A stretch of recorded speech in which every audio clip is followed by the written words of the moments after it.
Mind.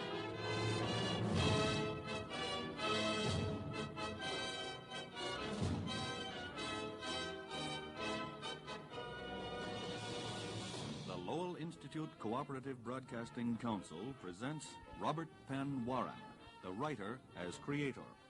Essay number 8 in the National Association of Educational Broadcasters series, The Creative Mind, produced by WGBH-FM in Boston under a grant from the Educational Television and Radio Center.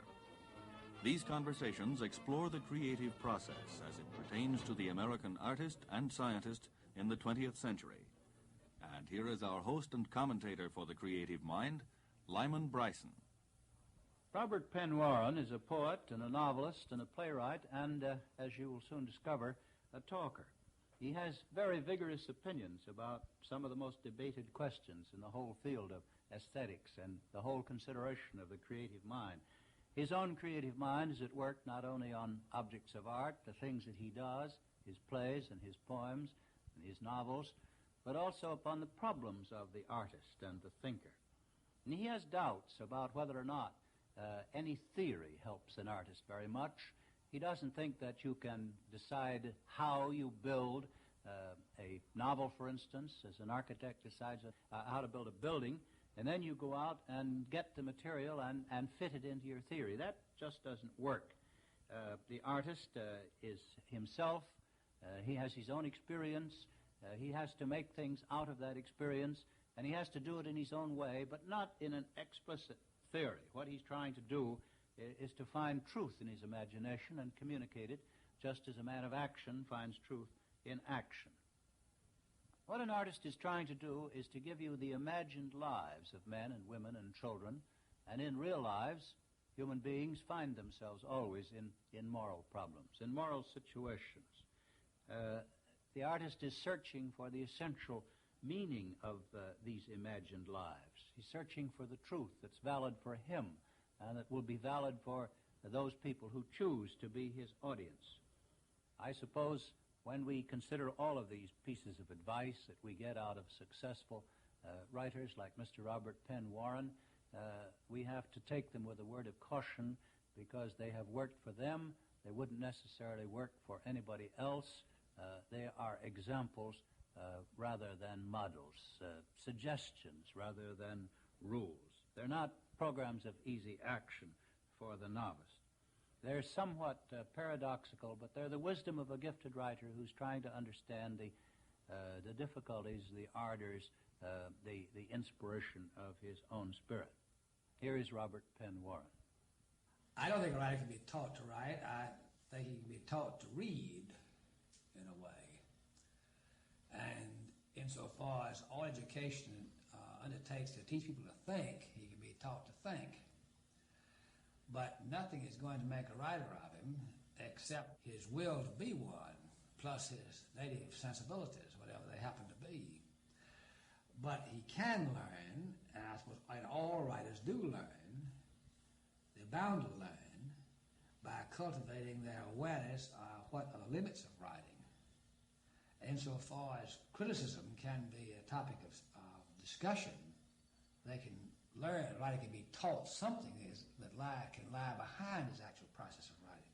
Can give him a backlog. Give him a backlog and a capacity for self-criticism and a notion of what to look for, what feels good or feels bad, how to think about a piece of work. It's as simple as how a painter is taught or not taught. I mean, a young painter goes in the studio, he looks around and sees a painter painting, and he looks at it and sees how he lays it on and how he doesn't lay it on. And that level, there's a craft level where certain things can be observed, and there's a speculative level where certain things can be talked about in relation to values in other pieces of work, say painting or whatever it happens to be. But the relation of the man to himself and to his society is something he can't be taught. He has to figure it out for himself. That's where the germs of his stories are. That'd be his relation to himself, his relation to his society, his world. Well, do you think that the artist bears a direct responsibility to his society, that he should function as a sort of conscience? I don't think in any ultimate way he has more responsibility than a pharmacist or a farmer or a professor or somebody else. That it's his responsibility is to make the most sense he can out of himself and out of his relation to other people. And the medium which he does that happens to be in terms of language and in terms of images of human experience. But his fundamental responsibility is his responsibility he shares with other human beings. And he's really trying to articulate those responsibilities in a special way and act them out in an imaginative way, while other people have to act them out in practical ways. But it's something like that. But his responsibility is not differing in the degree or kind from anybody's responsibility.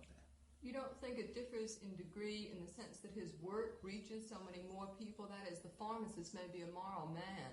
In his practical everyday life, he may live out a moral life, but this is going to touch only the people in his immediate vicinity. Well, I'd rather read a bad writer than take the medicine for a bad pharmacist, put it that way. You have more chance of recovering from the effects. But you don't think that, in a sense, the writer can shape his society, that he has a certain responsibility that way? It may be a matter, he may or may not have a lot of influence. It's hard to know. It probably varies from case to case, from one writer to another. But it's almost a prudential or accidental consideration to distinguish him from other people on the grounds of responsibility.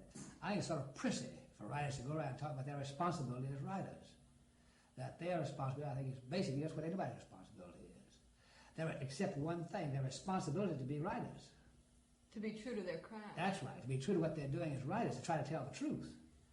And their responsibility is not to society, but their responsibility is to tell the truth in the kind of truth that is appropriate to that medium that they're working in. What's the poet trying to do? What does the poet intend when we use the word intention? Well, he intends to make a poem. Is, I say, the only intention he really has, or is entitled to have. That's his basic intention. He can't intend a meaning until the thing is finished. Because if he could intend his meaning, he'd have the poem. See what I'm getting at? So far as he was able to totally intend the poem would exist. As the process then, poem, a novel, whatever, is a process of discovering what the potentialities are in the germ you start with. You explore possibilities. And I suppose many of the possibilities, to be realistic, are bad possibilities. And so you veto them out. You say, oh, that's wrong, that feels wrong, that feels wrong, that feels wrong. But you're really trying to find some unconscious and fruitful sense of the inner organization that's going to correspond to your body of feelings about this original thing and conform to the materials, something implicit in the material, your sense is implicit in the materials. But what you're intending is to make the poem or to write the play. That's your intention. And not to say such and such or to have it mean such and such. Because if your intention were fully realized, they could exist already. It would be there, you say. I mean, you can only know what you mean by creating the thing. That's the real exploration is exploration of yourself, of your own part, of what can I mean if I am writing a poem starting from that point. What can I mean? And you have options along the way, but I think options are primarily exercised at a hand-to-mouth level. That as you come to this line, that line doesn't feel good. You get rid of it. That word feels wrong. You may stop and argue the case, but your argument is a negative argument. Why is it wrong? You can't say what's going to be right. Once you say what's going to be right, you've got it. You can say why a thing is wrong, or if that's wasting time. Sometimes you say that's out. Rejections. But the rejections are ways of shaping the inner sense of the thing. And it is an exploration. It's a self-exploration in that sense. I don't mean exploration of one's own personality in that way, but I mean an exploration of one's possibilities, one's capabilities. And that actually one of the purposes of writing, you write to find out what you're going to say. That's exactly right. And then you have to go to a critic to find out. Because you don't care anymore. If a thing is finished, you don't care what you say. That's not, I don't mean that cynically or even too humorously. I mean, I think you don't. You're through with it. All the good writers I know personally all say the same thing on that point. They all say that they just don't have any interest, practical interest in something that's been finished very long. When it's still sort of hot, you want to go lean over the cradle now and then and sort of pat it on the head. But pretty soon it's different. It's out. It's gone. It's away from you. And I think with sometimes with awful good reason, with fundamental dissatisfaction with the thing, when you think about it at all. Do you think that this dissatisfaction, though, is a constructive thing? I mean, it's essentially, isn't it the thing that spurs you to write the next piece? There are two kinds of dissatisfaction, put it this way. One can be because you think it isn't good. You see, or isn't it? And you say it's not going to be as good as you hoped it was going to be. And that innocent hope, I suppose, what keeps you going. But it's either not good enough or just plain not good. That's one kind of dissatisfaction and need for detachment from it. Oh, hell, I'll do better next time. But the other thing is it isn't yours anymore. If you're going somewhere, even just a little bitty way, even another half inch, that doesn't any longer represent you. It's already part of the path you've trod. That's right. You own the copyright, but that's all. And you may not own that. In discussing the next piece of writing, for instance, where do you start? Do you have an idea that is dependent upon a plot, or does a character possess you, or do you simply want to say something, anything, the desire to write itself, the mechanics of writing? Where do you start? Well, if we take it in general, and the evidence is yes to everything. I mean, you can take take Coleridge. Well, he spent apparently some years with a very clear idea of what he wanted to write about. He started with a theme, you see, but he couldn't find what then was called the fable, you see.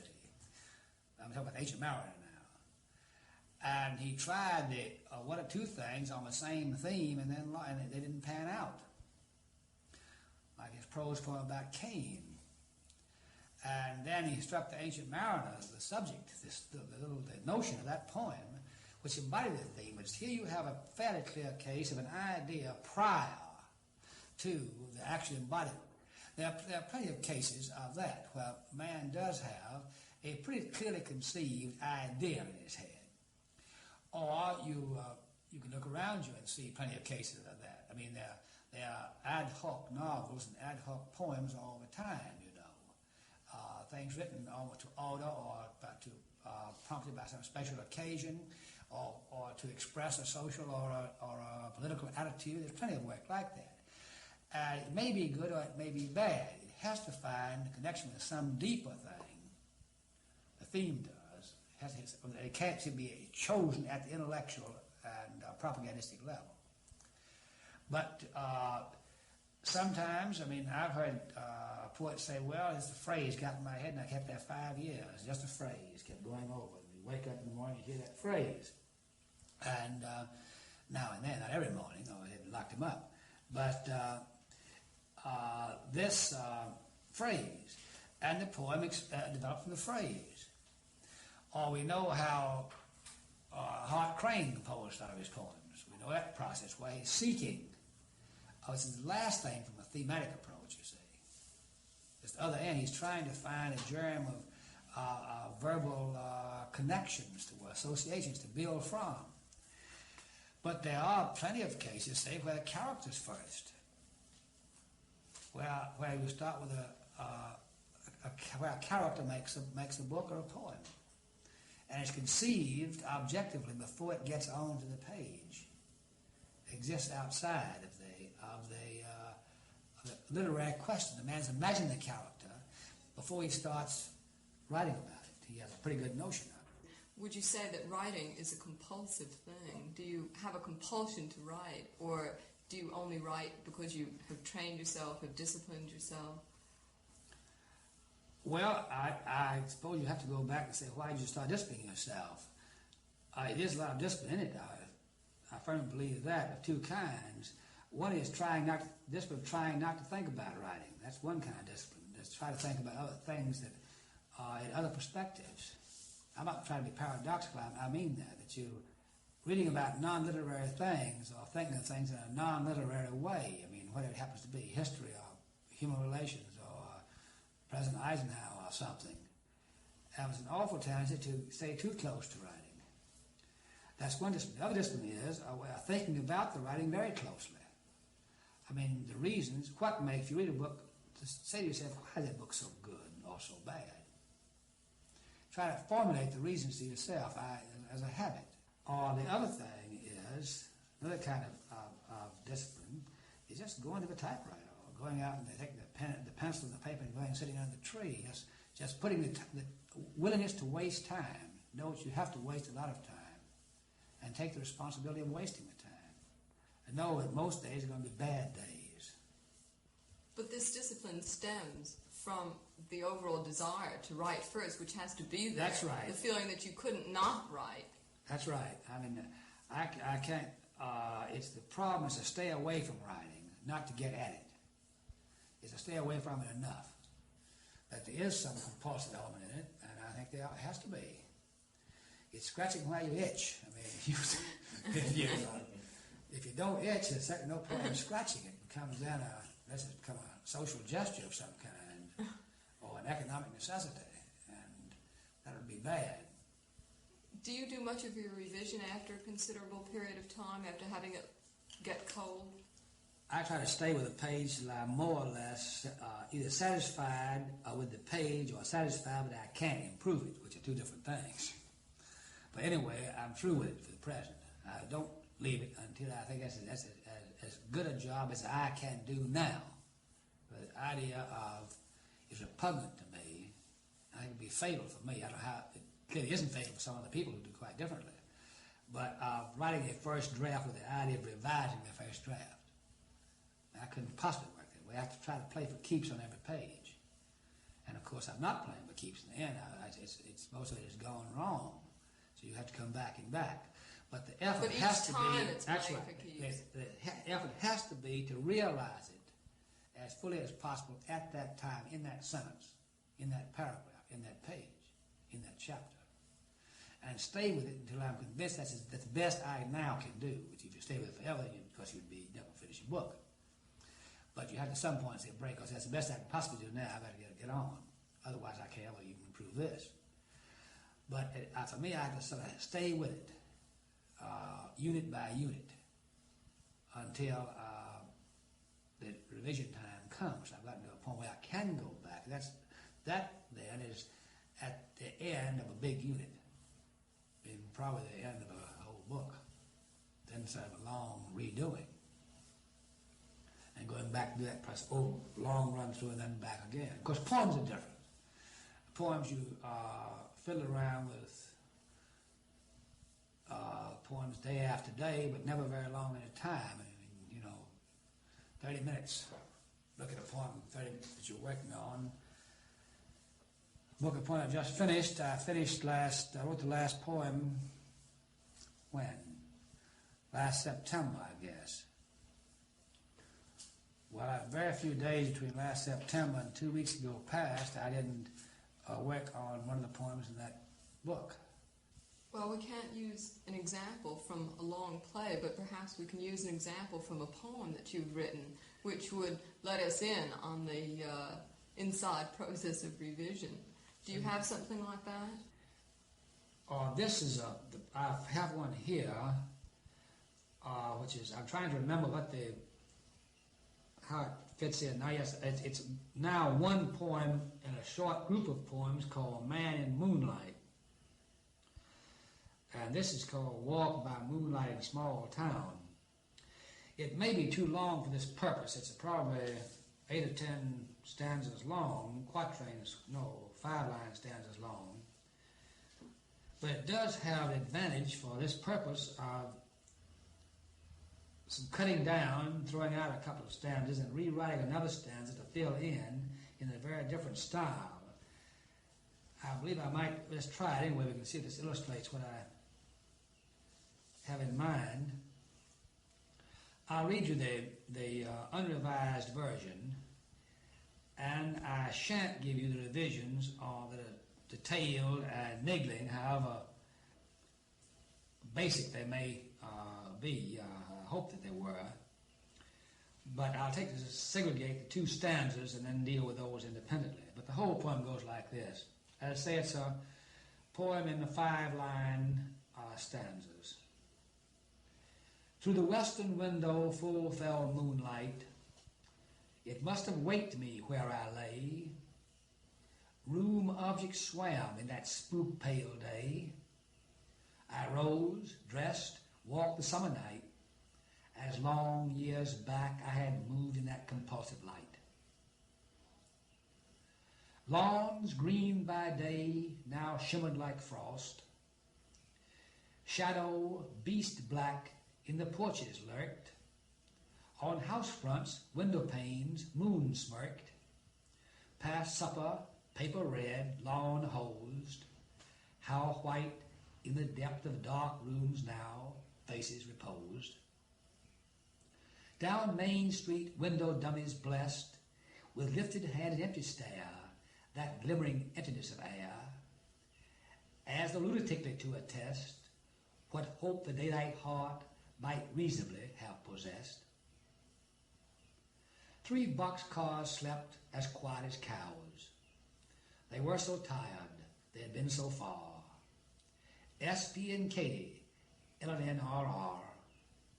After bumble and bang and where God knows, they had cracked the rust of this weed rank spur for their pale repose. But the main line double track gleamed past.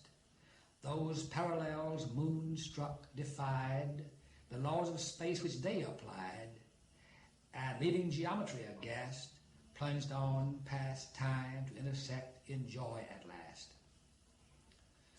Up that bright way the heart once yearned, past daylight, past the nag of time. Old Pullman flash and nighttime chime of wheel on metal, let eyes burn toward distance and the redemptive leap past all return. I crossed the track, walked up the rise. The school building hulked, ugly as day. Beyond, the night fields fled away. Building and grounds had shrunk in size, and that predictable fact seemed pitiful to my eyes. And pitiful was the moon-bare ground. Dead grass, the gravel, earth ruined and raw. It had not changed. And then I saw that children were playing with no sound. They ceased their play, and quiet as moonlight drew slow around. Their eyes were fixed on me, and I now tried, face by pale face, to find the names that haunted in my mind. Each small, upgazing face would lie, sweet as a puddle and silver pale, silver calm to the night sky. But something grew in their pale stare, not reprobation or surprise, not even forgiveness in their eyes, but a humble question dawning there, from face to face, like beseechment dawning on empty air. Might man but live his truth, and might he live so life, by moon or sun, in dusk or dawn, would be all one, then never on a summer night need he stand and shake in that cold blaze of platonic light. Well, that's the first version. Or not the first, no, that's somewhere along the way. Now, on this, I read my scribblings here on the margin. Oh, well, first, let's take the 2 stanzas thrown out entirely. The 5th and 6th stanzas, coming after the boxcars, we have the SP and the KDLNRR. After bumbling and banging where God knows, they had cracked the rust of this weed rank spur for pale repose. Now here come the 2 stanzas thrown out. But the main line, double track, gleamed past. Those parallels moonstruck defied, the laws of space in daytime applied, and leaving geometry aghast, plunged on past time to intersect in joy at last. Well, I blush. I think you see why I threw that out. In the first place, its whole rhetorical temper is wrong in itself and wrong for the poem, and also this kind of fiddling with the image that is reminiscent of the metaphysical poets, the parallels intersecting and intersecting, is, at least distasteful to me as I look back on it. So that is entirely out. Just throw it away. And I say I blush to have read it.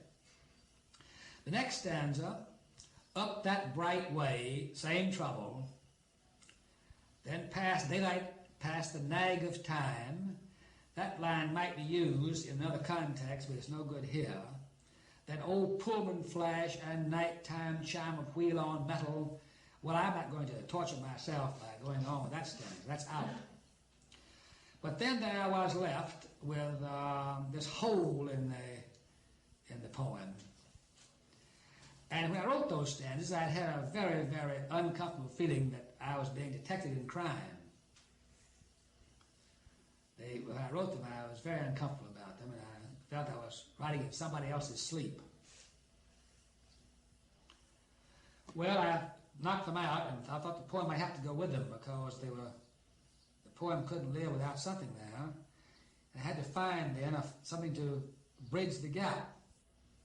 Well, I could have gotten by without anything, but the transition would have been arbitrary, and something I wanted in the poem would not have been there. Here is what wound up. I guess this will be the final version, as the filler there. We go back to the boxcars, and then we get them on the siding, this weed rank spar. Then the next stanza will begin. Yes, long ago, at night by that track, I'd watched the Pullmans flash and fade, then heard in new quiet the beat my heart made. But the ticket is always round trip. Now back, I stood and again watched night distance flee up the empty track. I crossed the track, walked up the ride, and so forth. The school building hop, ugly as day. Well, you can see what the intention is, that sort of intrusive rhetoric and the literary echoes in those two stanzas. Well, I'm not going to distress myself by looking at that longer.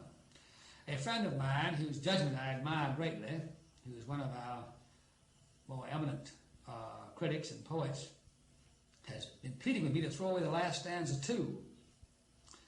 I haven't yet crossed that line. Perhaps I shall. Well, there's an example anyway. Robert Penn Warren, the writer as creator.